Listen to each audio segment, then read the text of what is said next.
Okay, I never thought I'd say this, but Marjorie Taylor Greene just turned on Donald Trump, and she's actually making sense. She's hitting CNN, Bill Maher, The View, a full media blitz. And yes, she's calling him out for betraying MAGA. Let's dive in. Spoke the other day, last month.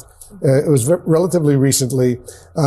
You acknowledge that the cost of living here in the United States is still high under President Trump. Is that a major reason why Republicans, you believe, lost the elections the other day? It's a massive reason. And I think they were surprised by it, but it's been something I've been talking about for quite some time. And that's the most important thing people care about, the ability to put food on the table, a roof over their heads, and also their safety and security for their financial future. Did you hear that? She's blaming Trump, not Biden, not Democrats, for the fact that people are struggling to afford groceries and rent. And she actually uses numbers like $40 billion to Argentina versus American farmers. I mean, wild. Never thought MTG would sound like she's reading a progressive newsletter. I'm one of those that supports our farmers over any farmers all over the world, and bailing out Argentina and blaming our cattle ranchers is not the way to go. And so, I think it's incredibly important for Republicans to understand the people that vote for them, not the people that come and support them in Washington, like the lobbyists and the industries, but the regular people. And that's who I represent. And no matter who gets mad at me, I'm not going to apologize for that. Okay, so now she's positioning herself as America first on domestic issues, which is bizarre coming from MTG, the same person who, well, never mind. But she's genuinely calling out Trump's priorities, saying domestic policy should come first. Honestly, I didn't think I'd hear her say that in 2025. Is there anything, though, you'd critique or do differently? My critique is not being focused on America first, but I largely blame that on our Congress because I serve in the House. I also blame that on who's advising him in the White House. Keeping him on nonstop tours around the world and nonstop meetings with foreign countries' leaders is not America first. It's just not. I think domestic policy should be the most important issue that the president and the Republican-controlled House and Senate are working on, and that showed up in the election on Tuesday. But as the president, does he get some responsibility for that? Well, of course. I mean, every president is responsible for the way that they lead, but they're also in a silo of information. And I think that's why after the election on Tuesday, you saw President Trump come out and react differently, probably because they couldn't keep him siloed. And here's the polls, sir, and this is what people are saying. I think he saw for himself, and he's reacted. And this is classic. She's pointing out Trump traveling the world while Americans struggle at home. Like, yes, we've been screaming this for years. MTG finally agrees. Again, I can't stress enough how weird this timeline is.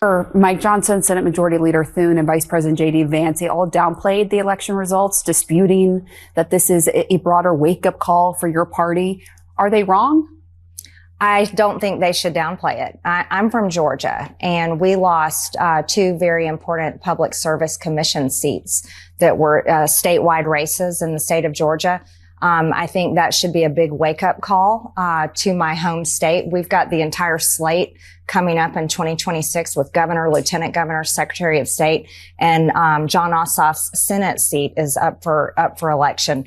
So I think it's a major wake-up call, as well as other down ballot races in like Pennsylvania and Mississippi. She's not mincing words. Trump and MAGA leaders can't just brush off election results. MTG is saying loud and clear, this is a wake-up call, and she's pointing to Georgia and other key states, literally citing the data. Imagine MTG lecturing Trump on political reality. That's 2025 for you. I will praise Nancy Pelosi. She had an incredible career for her party.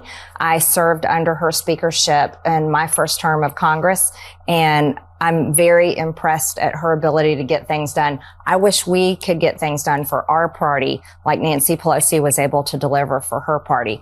So I wish her well in her retirement, but I would like to see people exit Washington a lot sooner rather than wait until their 80s. Yep, you heard that. MTG is praising Nancy Pelosi, the same person who called her a traitor in 2019. I have no words. This is officially a multiverse moment. Is the need for more transparency around the Epstein files. You even told us last month that you're concerned about threats because you want to expose some of the people in power who were on Jeffrey Epstein, who, was part of Jeffrey Epstein's ring.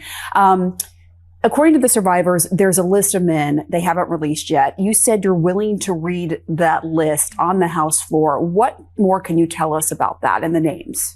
Oh, I told the lovely women that I met that are victims of Jeffrey Epstein, they also say they are victims of another group of men, one that they're afraid to list publicly. And I told them that I'd be happy to read that name on the House floor for them. There hasn't been any movement forward on that. Of course, that's up to those women and that's their decision. However, I remain steadfast in my belief is that all of this information should be released. No one should be protected. That's completely unfair. And I think it's a failure of administration that they never released it. No one has released this stuff. And so this is something that the American people are extremely angry about.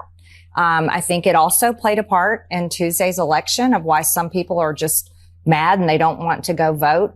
And it's not going away anytime soon. Have you made your concerns about the Epstein files known to the president directly?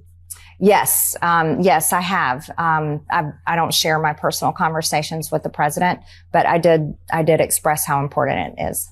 And now she's going after the Trump administration on Epstein transparency. She's basically saying no one should be protected, release the files. This is huge because it aligns with a core liberal talking point: accountability, no exceptions. And to close it off, she's preaching kindness and civil discourse. She wants to set an example. It's worth noting she's actually taking a step toward, a basic level of decency. I talk to anyone that requests an interview with me. Here lately, that's become incredibly important to me. I'm very tired of the toxic nature of politics here in Washington, but also across the country. Families have been torn apart. People have gotten divorced. It separates parents from children. And so I'm trying to lead by example. And I can only do my part, and that is to talk to everyone and to talk to everyone in kindness. We don't all have to agree, but that's being an American. And thank goodness for that, right? But we have the freedom to do that. And our freedom of speech, our First Amendment rights allows us to do that. And so my personal belief is, and I can only do it on my own, is that I need to set an example in the leadership role I am in, by speaking nicely to everyone and sharing my viewpoints, but also listening to others. And being available to talk about what's going on, yes, which is so important. We all believe in freedom of the press. It is so, so important. I agree. Yeah. All right. Thank you very much, Congresswoman.